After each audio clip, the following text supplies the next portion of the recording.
Good morning बच्चों अब तक हमने तुलसीदास का जो रामचरितमानस है आधा भाग पढ़ लिया है। अब आगे देखिए।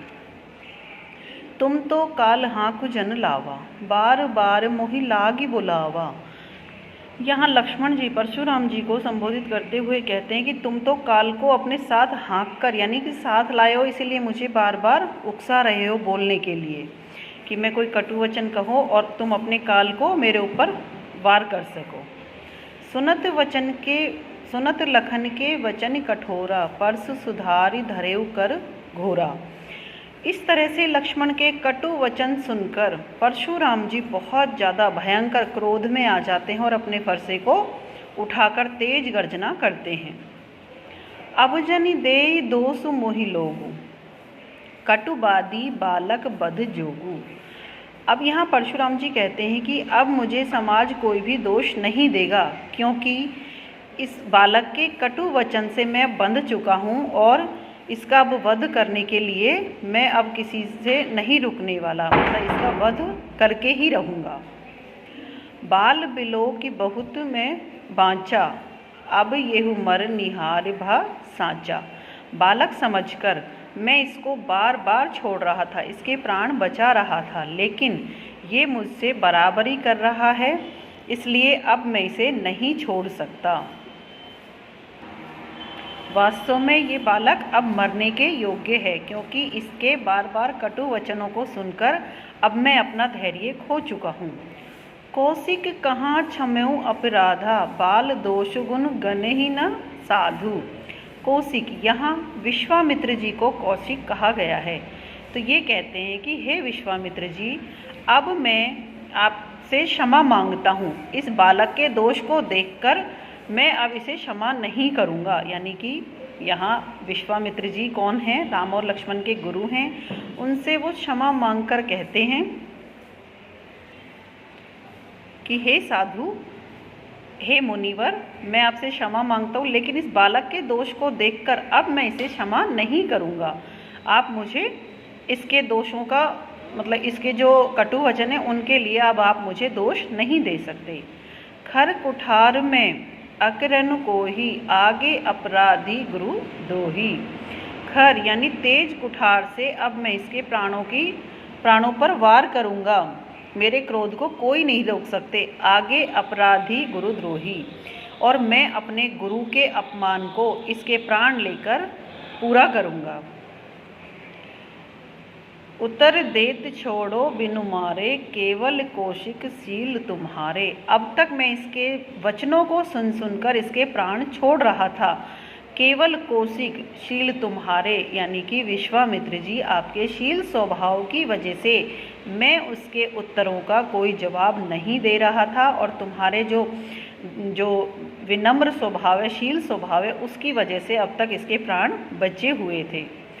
नैते यही काटी कुठार कठोरे, गुरही उरिन होते श्रम थोरे। इसकी जो कठोर वचन है उनको सुनकर अब तक मैंने इसकी मतलब प्राण नहीं लिए, क्यों?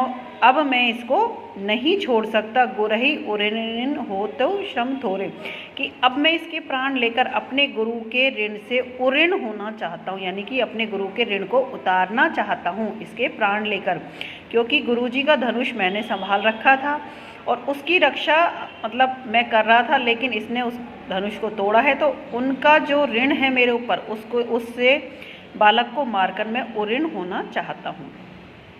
गाधी सुनो कै हृदय हंसी, मुनहि हरि हरे सूझ। आय में खांड ने ऊख में, अजऊ न बूझ अबूझ। गाधी सुनो यहाँ विश्वामित्र जी को कहा गया है। इस तरह के क्वेश्चन आते हैं कि कौशिक किसे कहा गया है, गाधी सुनी किसे कहा गया है, किसके लिए आया है ये शब्द? तो यहाँ विश्वामित्र जी के लिए आया है। तो विश्वामित्र जी मन ही मन मुस्कुराते हुए मुनि के लिए कहते हैं, यानी विश्वामित्र परशुराम जी के लिए कहते हैं कि मुनि को तो हरा ही हरा सूझ रहा है, यानी कि ये सभी को एक समान समझ रहे हैं। जैसे इन्होंने और क्षत्रियों का नाश किया था, ऐसे ही ये सोच रहे हैं कि मैं इसके भी प्राण ले लूँगा, जबकि राम और लक्ष्मण कोई साधारण मनुष्य नहीं है। आय में खांड ने ऊख में, अजहु न बूझ अबूझ, कि जो परशुराम जी है वो इनको, राम और लक्ष्मण को, गन्ने की खांड के समान एक मधुर मिठास वाला फल समझ रहे हैं जिसको मुंह में रखते ही घुल जाए। लेकिन ये कैसे हैं? ये तो लोहे की खांड से बने हुए हैं और ये अज्ञानी इनको समझने में गलती कर रहे हैं। यानी कि इन्होंने राम और लक्ष्मण को सबके एक समान समझ रखा है अज्ञानता की वजह से, जबकि ये ऊख में यानी कि गन्ने का बना हुआ टुकड़ा नहीं है, ये अय में है, ये लोहे का बना हुआ खंड है जिसको तोड़ना असंभव कार्य है। कहेहु लखन मुनिशील तुम्हारा, को नहीं जान विदित संसारा। अब यहाँ लक्ष्मण जी परशुराम जी के फिर व्यंग करते हुए कहते हैं कि कहेहु लखन मुनिशील तुम्हारा। लखन जी परशुराम जी से कहते हैं कि तुम्हारे शील स्वभाव को कौन नहीं जानता, पूरा संसार इससे परिचित है। माता पितहि उरिन भय नीके, गुर रिनु रहा सोच बड़ जी के।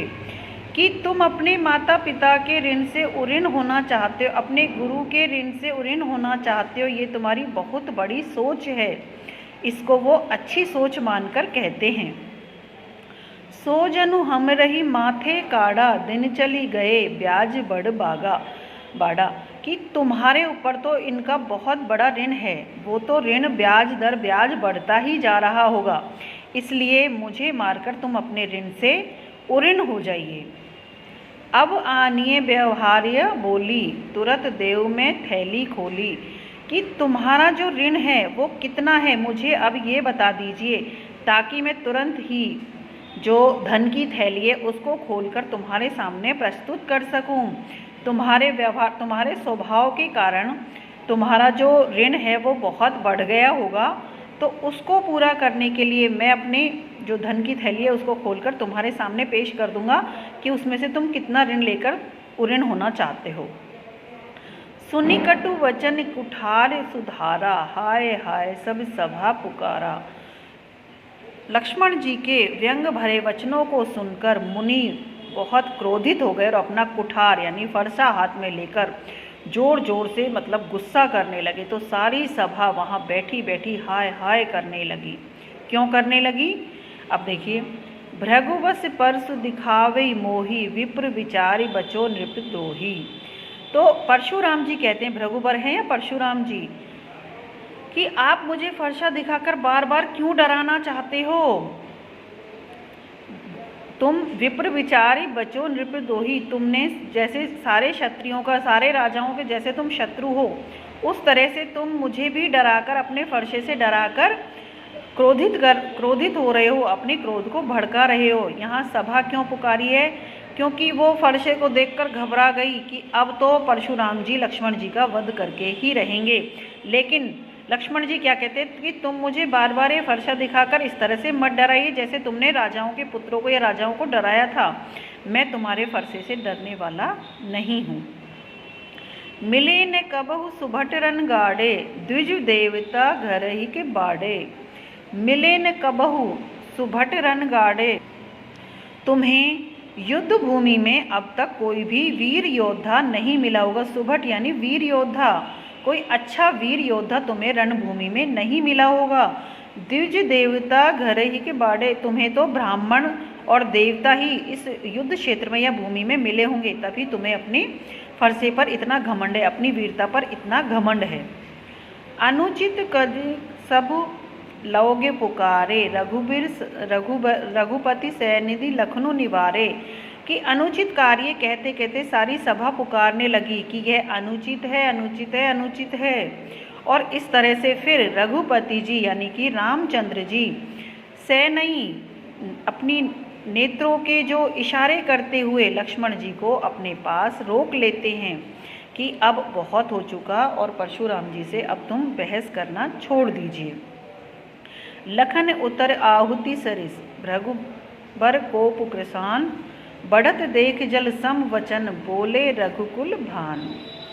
तो यहाँ अब क्या होता है कि लक्ष्मण जी की जो बहुत ज़्यादा जो व्यंग थे वो बहुत बढ़ चुके थे और रघुबर कोप कृसान जो परशुराम जी है उनका क्रोध बहुत अधिक बढ़ रहा था। लेकिन इस सब को देखते हुए रामचंद्र जी ने लक्ष्मण जी को अपने नैनों के इशारे करते हुए उसको बढ़ने से रोकते हुए और उनको वहीं उनके वचनों को विराम देते हुए अपने पास बिठा लिया।